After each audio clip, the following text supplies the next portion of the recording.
I feel so light, relaxed, and the atmosphere here is so, like, as soon as I entered the premises, it was just, I was surrounded with positivity, which is what everyone needs in their life.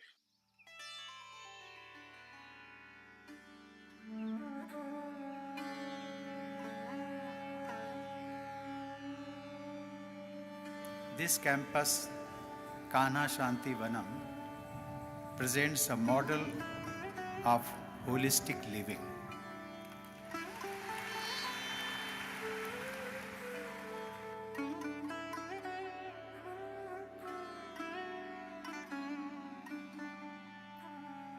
जो मैंने हृदय के अंतरतल से, हृदय के अभ्यंतर से जो अनुभव किया कि यहाँ पर योग और अध्यात्म की मूल आत्मा है।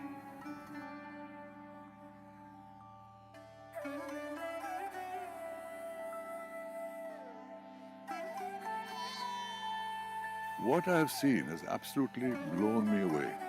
What I'm seeing here is a community that would be envy of any community in the world. It is so incredibly beautiful, firstly, the beauty of its architecture, schools, auditoriums, libraries, the landscaping, the integration between nature and buildings. There is just something breathtaking about the way it's been done, and in an ecologically friendly and sustainable way.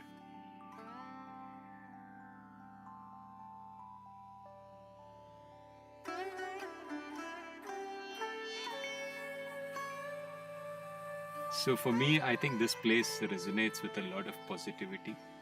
I've been here in the last year maybe about 8 to 10 times, and the longing to come back here is quite higher than the number of times I've actually come here.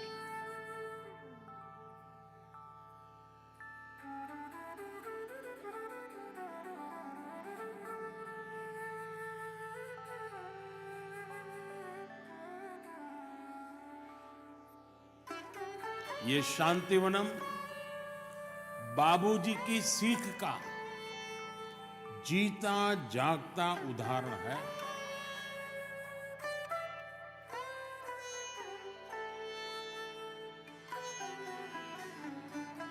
This place is open to all. It's not only for the members of this organization, but those who like to meditate, those who like to explore this inner spirituality and experience it. Even if you are meditating for the first time and say, oh, I don't know how to meditate, here we can teach you how to meditate and go inside. And again, I cannot emphasize more on this, that it is all free.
So namaste all, a very good evening. Am I audible? Yes, madam. Okay. So very nice to see and happy to meet you all today in this pleasant, happy evening. So we all know that a teacher is a role model and she has n number of qualities, right, which nurtures a child, the inspiration in the child. And of course, this course has been designed by Heartfulness Education Trust to bring out those potential within you all, which is already existing. So hope you all have enjoyed this journey. We have come to a middle of the journey in this Heartful Teacher course, right? So let me introduce myself. I'm Sangeeta from Hyderabad, from Heartfulness Education Trust. Right now, you have just now seen a beautiful video, Kanha Shantivanam.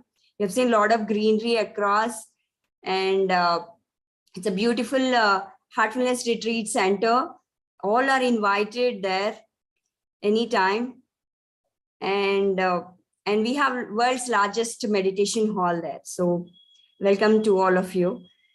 And then we all know that we all had a beautiful journey till now.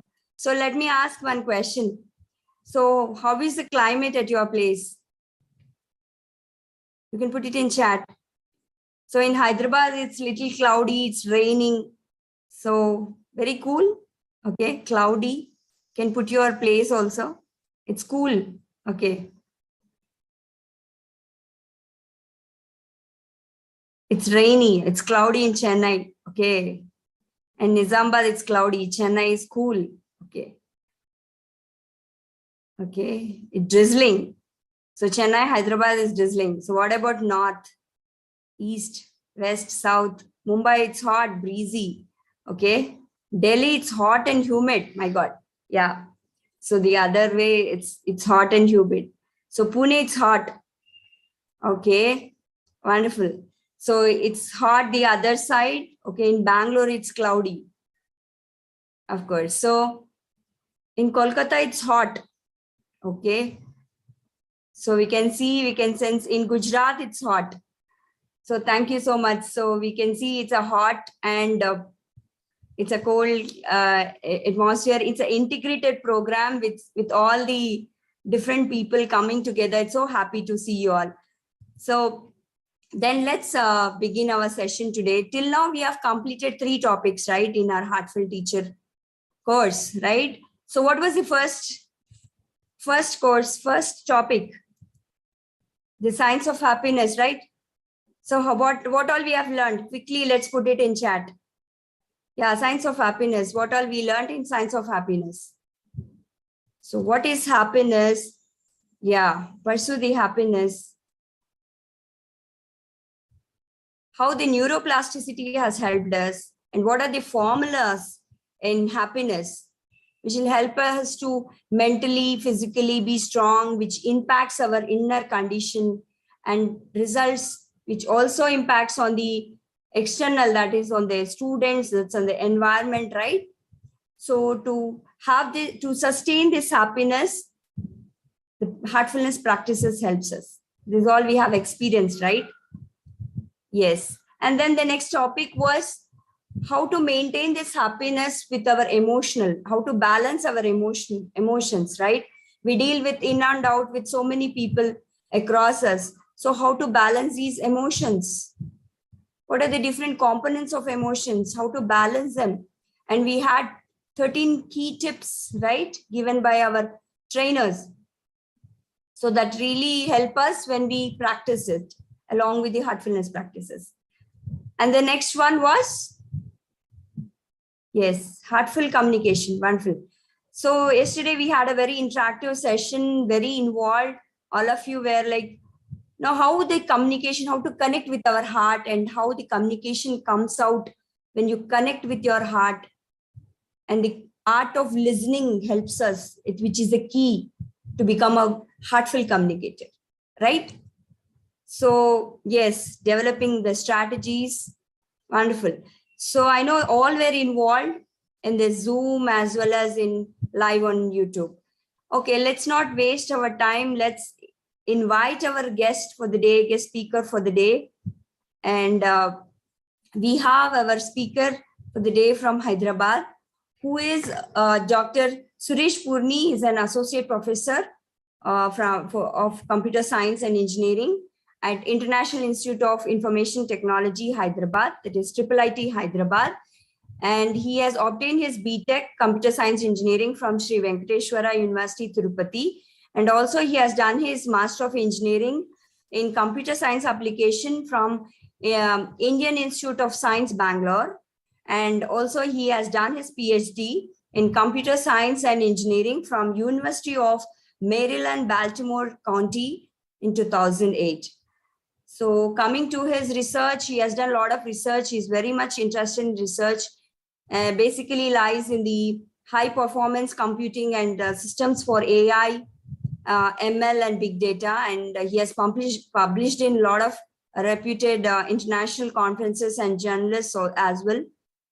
He has also been a heartfulness practitioner since 22 years and is a certified heartfulness trainer and yoga trainer. So he's interested in sports and games.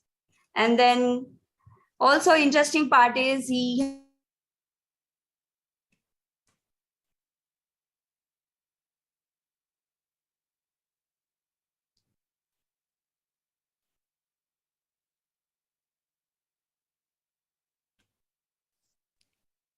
I think we have lost her. So I request Dr. Suresh to take over. Yeah, okay. Namaste and good evening, all dear friends and colleagues. It's a great honor to be with all of you, to share this evening with all of you.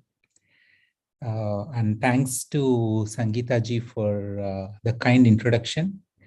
I hope she will be able to join us back soon. So you're all doing good. How are you feeling? You're all doing. Good evening, everyone again.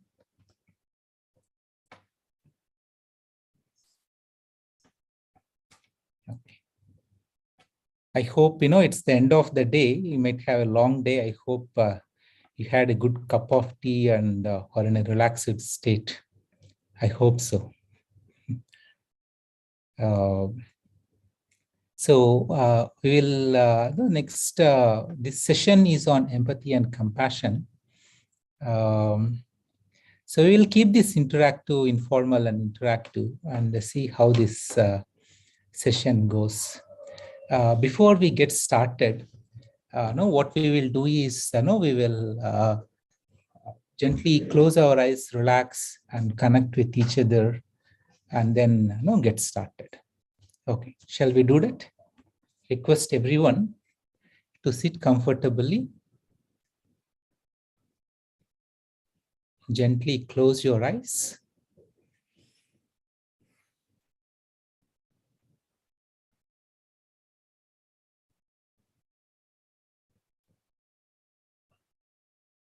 Observe your surroundings.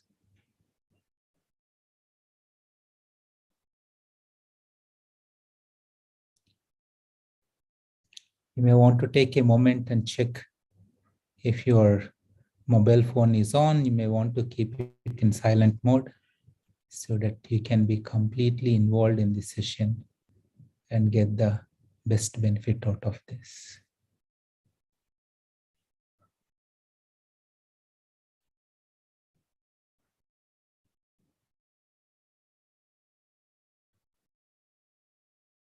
Observe any sounds, anything that you perceive in your surroundings with your eyes closed.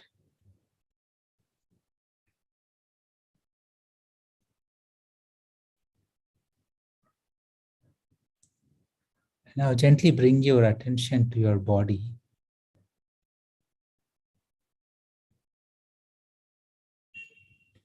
Scan your whole body and check how you are doing in your body. From the tip of your toes to the top of your head, scan once.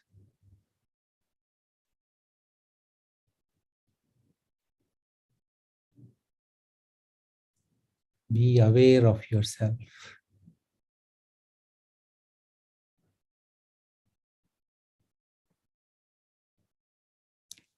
Now observe your breath.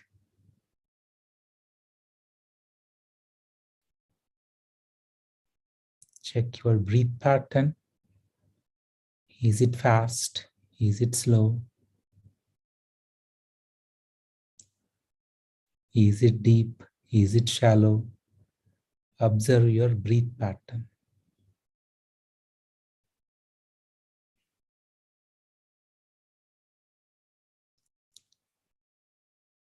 Now check the state of your mind.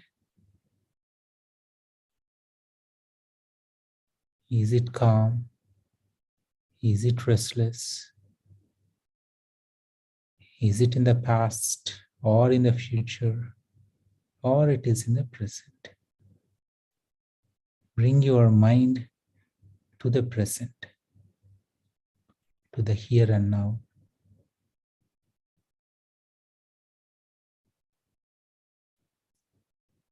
Check how you are doing emotionally. Are you joyful, feeling little low? Whatever it may be, just make a mental note of it. Observe yourself.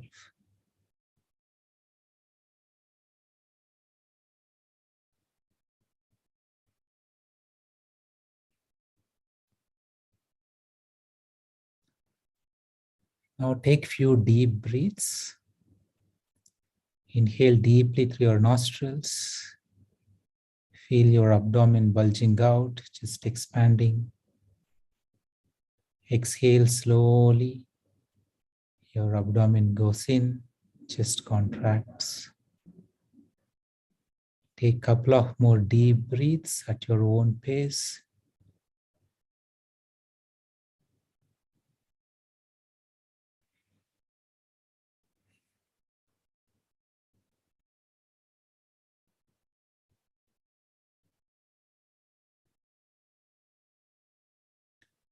Now let us do a quick relaxation of your whole body. Feel the healing energy from Mother Earth is moving through your toes, feet, ankles, lower legs, knees. Feel them getting relaxed.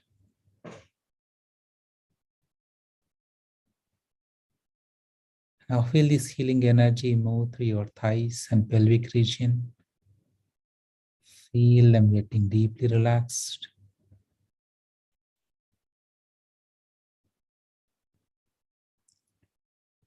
Now feel the energy move through your lower back, middle back, and upper back. Feel that your whole back is completely relaxed.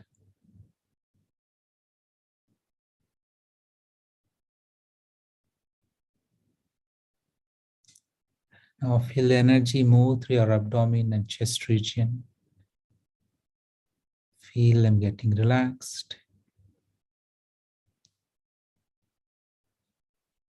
Now feel the energy move through your shoulders, upper arms, elbows, lower arms.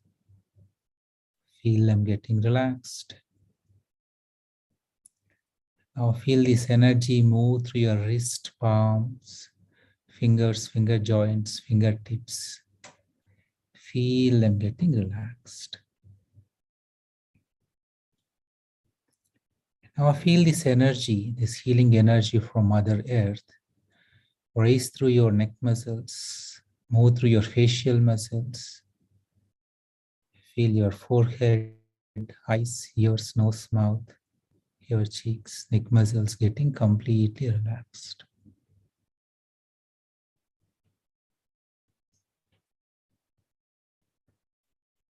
Now feel the energy move through your head region and reach all the way to the top of the head region. Feel that your whole head is completely relaxed.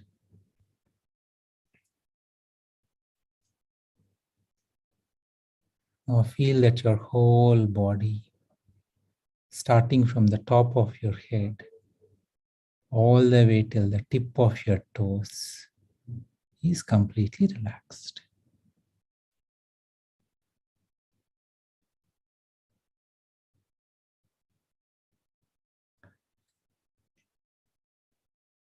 Gently turn the attention of your mind towards your heart. Prayerfully connect with the source within your heart. And connect with all the hearts of all the participants present in this session.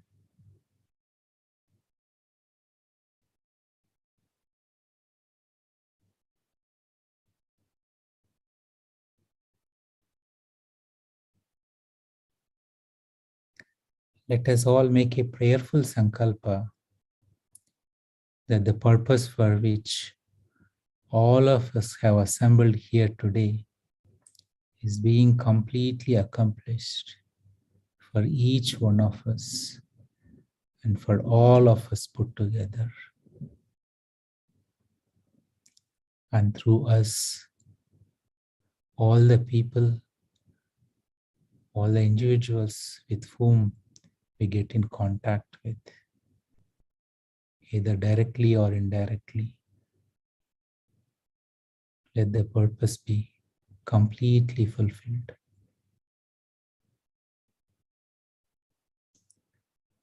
With this prayer, you may now gently open your eyes.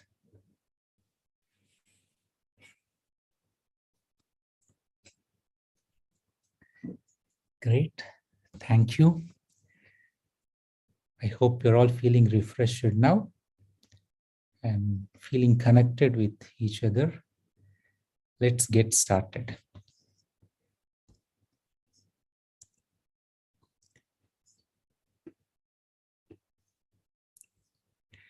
Are you able to see the screen properly?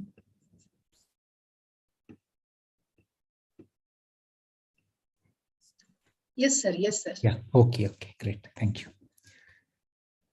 So, as teachers and educators, we have the unique opportunity and responsibility to nurture the next generation of human beings. Now, all the children with whom we get in contact with as a part of profession or otherwise, we can influence them in a big way so that, the world that is going to emerge is a great place to live in, a place filled with peace and harmony.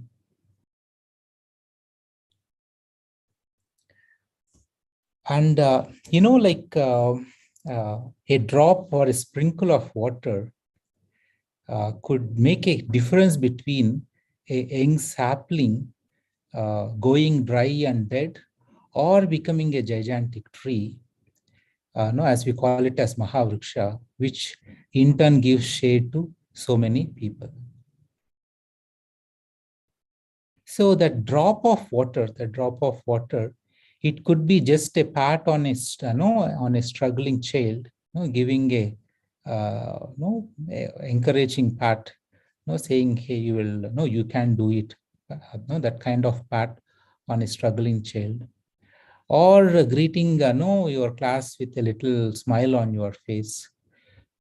These small things that we do can have a huge impact on the future of a child. The child, instead of going in one trajectory, an informal conversation just before the class or or in the walkway could encourage to put the child in a different trajectory, and he can become grow big and become a Mahavriksha, and in turn can potentially nurture and help out so many other people in the society.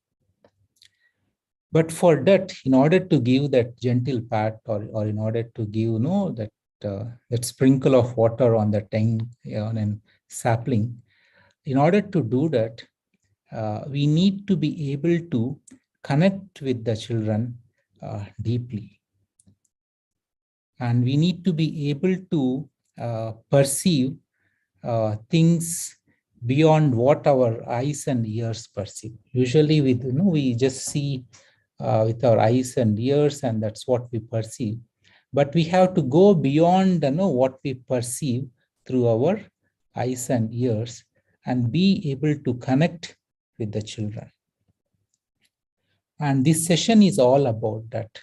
This session on empathy and compassion is all about how we can go beyond the apparent things that we see, and then go beyond the apparent and feel and empathize deeply and respond compassionately.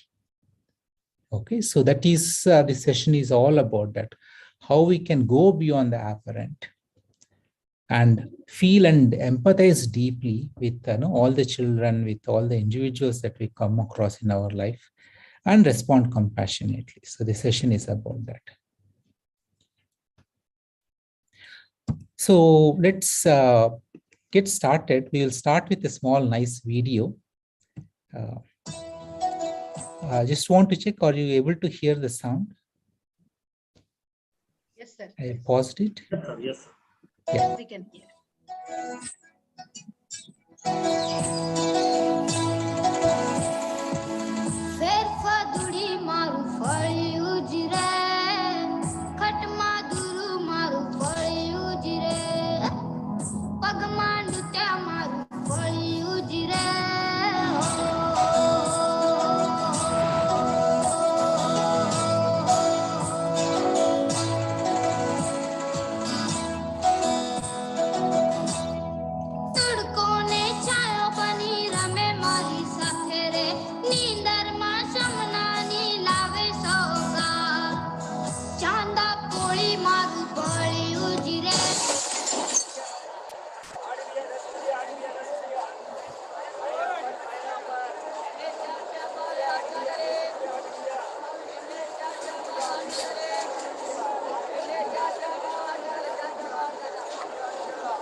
So how did you find this video, this short video?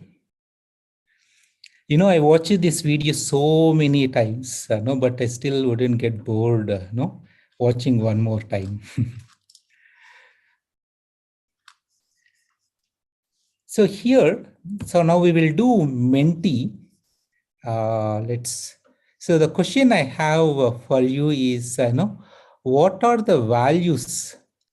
What values did you observe in this? What human values, human qualities did you observe in this video?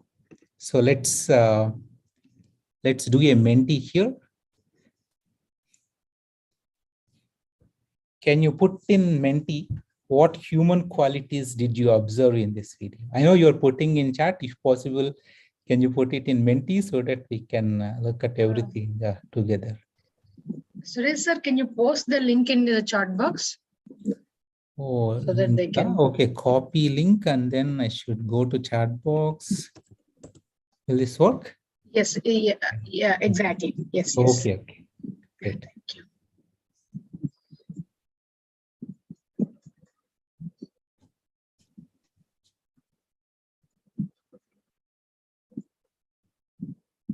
Compassion, sharing and caring, empathy, love, humanity, kindness, forgiveness. Awesome.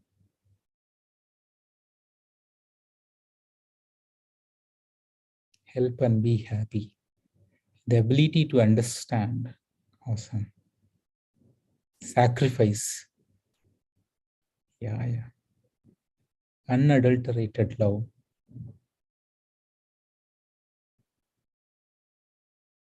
As the responses keep coming, so one thing you would have observed, that kid has so many, he was dreaming of so many things he could potentially buy with that, with whatever the money he got. candy, etc.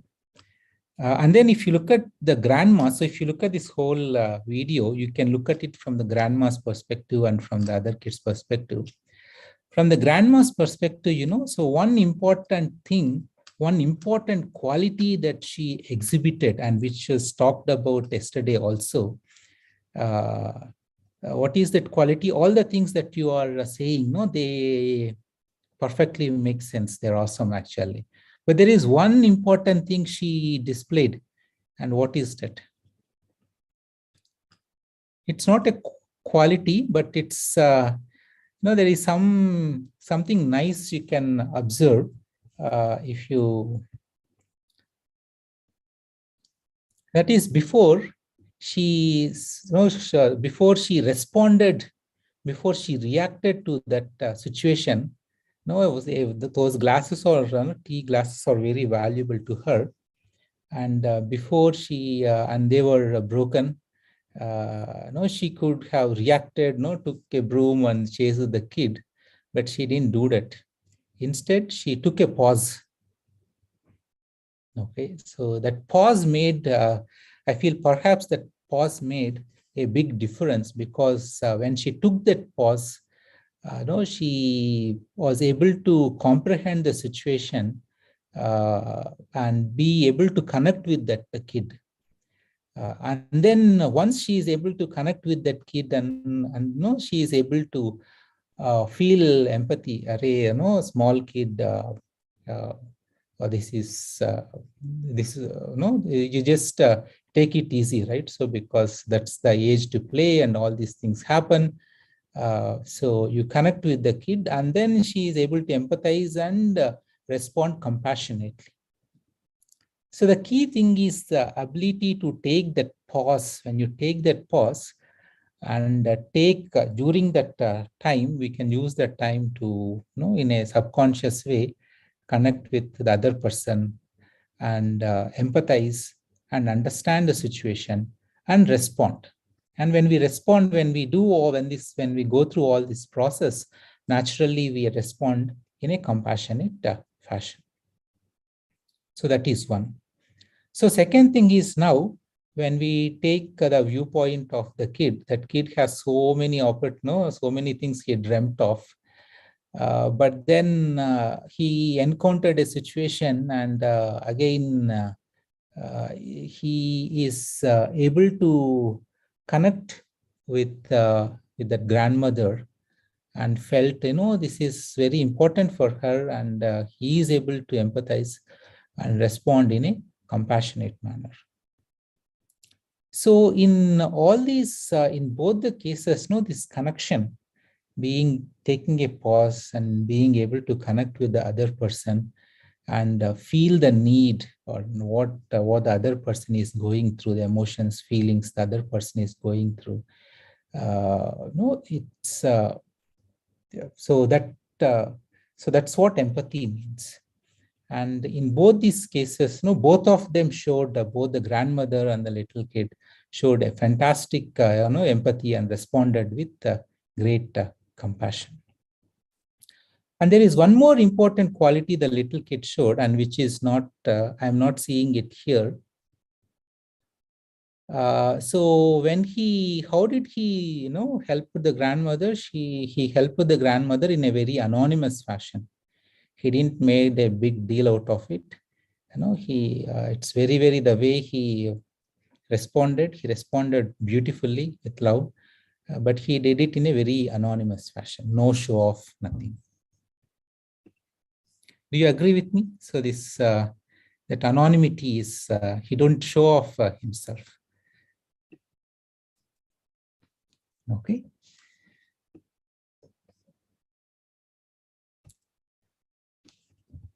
So this is what empathy. So let's try to define what empathy and compassion means.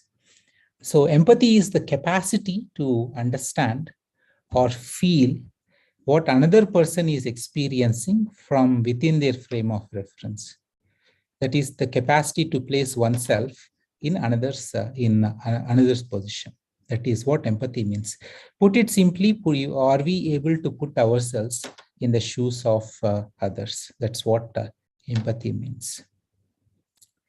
And then, so what happens is once we start feeling empathy, once this feeling crosses some threshold, okay, then what happens is it compels us, we feel there is an inner compulsion to respond to what we sense and observe with our hearts. And when we go about doing something about it, when we take some action, then it becomes compassion. So it starts with this feeling of sensing or feeling what the other person is going through. And when we deeply empathize, then we feel an inner compulsion to act in a certain way, to respond to that situation, to respond to what the other person is going through. And then it becomes compassion. So compassion is nothing but empathy in action. So when you feel empathy for someone and then want to do something to make things better, that's showing compassion. Paul Gilbert, so he is a famous clinical psychologist, scientist. He wrote many books, like for example, the book that you are seeing on the screen, The Compassionate Mind, and many other books. And he proposed many novel therapies such as compassion-focused training, compassionate mind training, etc. He gives the definition of compassion like this. Compassion is a sensitivity to suffering in self and others, with a commitment to try to alleviate and prevent it. So in this definition, there is one important idea, subtle idea that is there. That is, when we say compassion, it doesn't all the time mean it is compassion towards others. So we have to be compassionate towards our own self too. Okay, so let's say you made some mistake or something happened. Just don't be too harsh on yourselves. You should be forgiving towards yourselves. You should be compassionate towards yourselves. So it is very important, because if you're not compassionate towards yourselves, if that then it's hard for us to be compassionate towards others too. So please keep this idea in mind that when we say compassion, it just doesn't mean compassion towards others. So we are very much included in this sphere of compassion as much as others.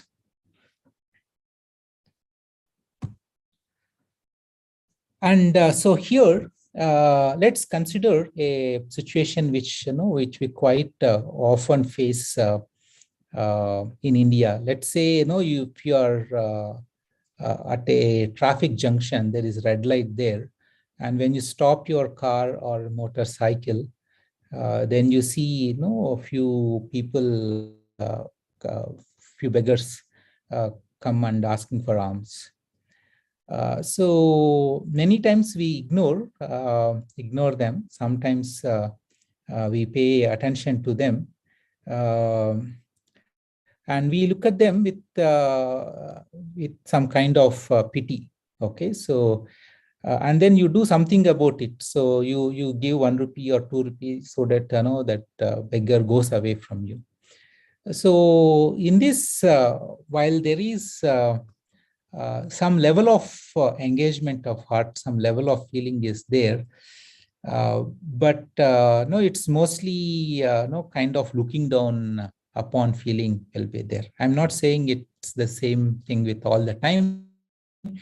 It could be different for different people. For the same person, the way we respond to a situation such as that, a beggar asking for alms, it could be different on a different day depending upon our state of mind and other things.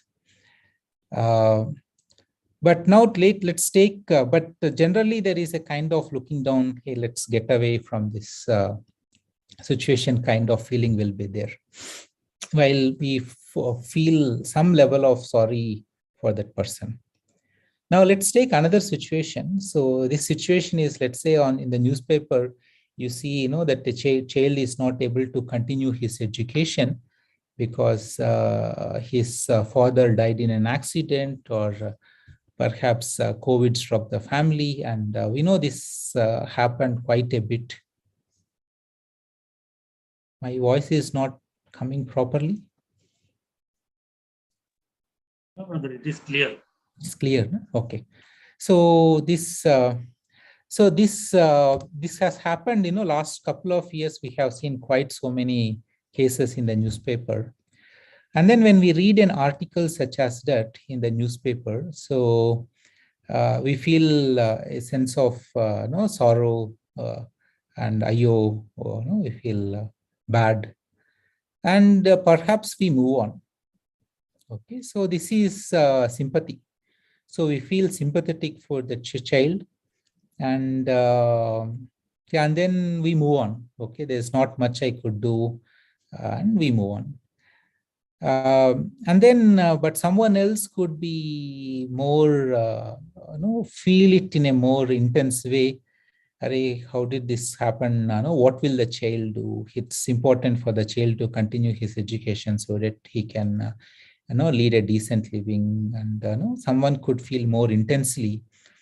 And this, and perhaps, sometimes we feel our eyes get wet when we reads news such as that. So where you are able to put yourselves in the shoes of the child and feel the difficulty that child is going through, then it's a more deeper connection, and perhaps we can say this is empathy.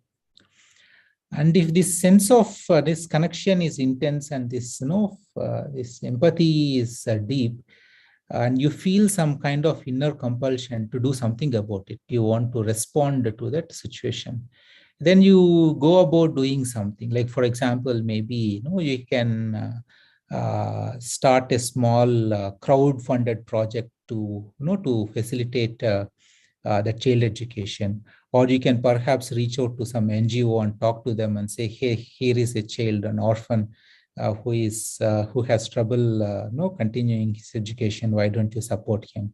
You go about doing something. So this is compassion. So as you see, going from pity to sympathy to empathy to compassion, there are different levels of engagement of the heart. There are different levels of engagement of the heart. And a quick question here in the video that we have seen, is it pity, or where does the response of the child and the grandma fall in this spectrum, in these levels of engagement of the heart?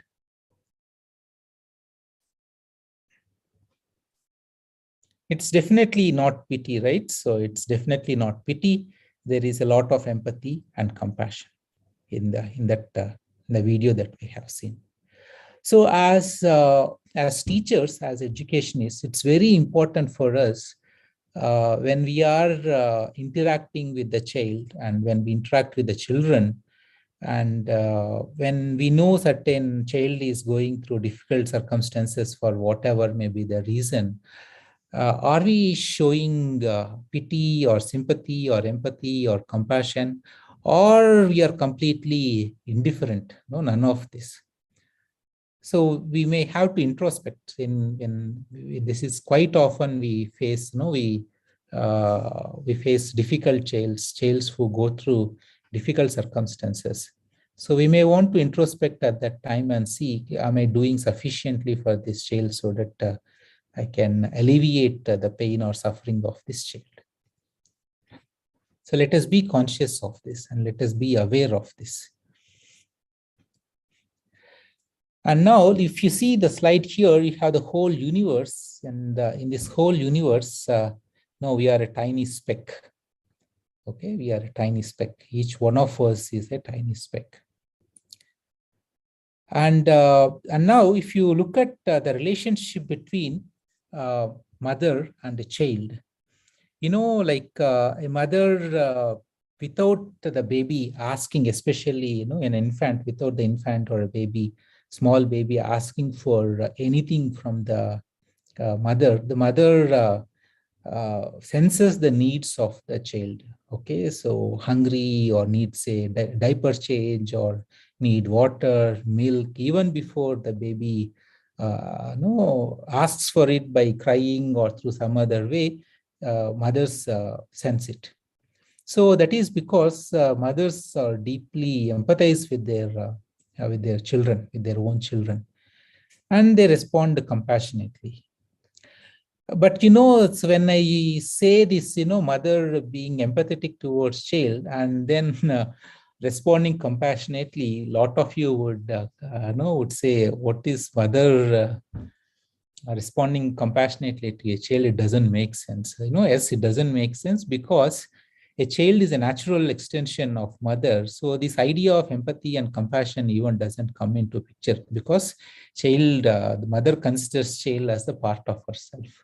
I think there's a greater level of beyond compassion also. There is something there which is displayed by this relationship between mother and child, where there is no notion of empathy and compassion at all is there.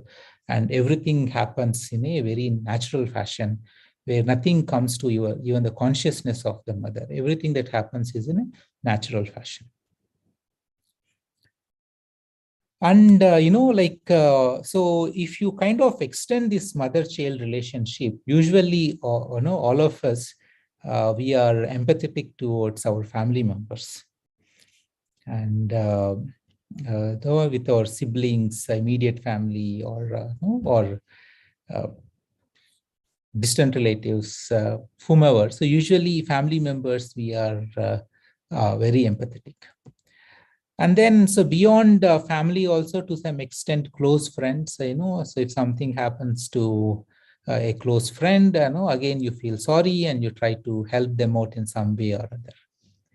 But beyond the circle of friends, when we go to the community level, not all of us show the same level of empathy when we go beyond our friends and family circle. And beyond community, we have country, and then we have all humanity and the whole earth and mother nature. So we have to be empathetic towards our earth and mother nature, because all the pollution and all the things that are happening in the universe right now is because we are not respecting our mother nature, or not being empathetic to what our mother nature is going through. So generally speaking, as we go out of as we move away from ourselves, from family to friends to community to country, our degree of empathy keeps on decreasing. In fact, when we go beyond some level, forget about empathy, we start feeling, there's an enmity between countries, between states. Like, for example, you can see the war between Russia and Ukraine. But this is how generally things are right now. For a ordinary person, for general people, it's all right. But for teachers, it cannot be the case. That the empathy of a teacher is restricted only to friends and family. It should at least be extended to the community and the country. Because, unless the teacher is empathetic at the community level, at least, we will not be able to appreciate the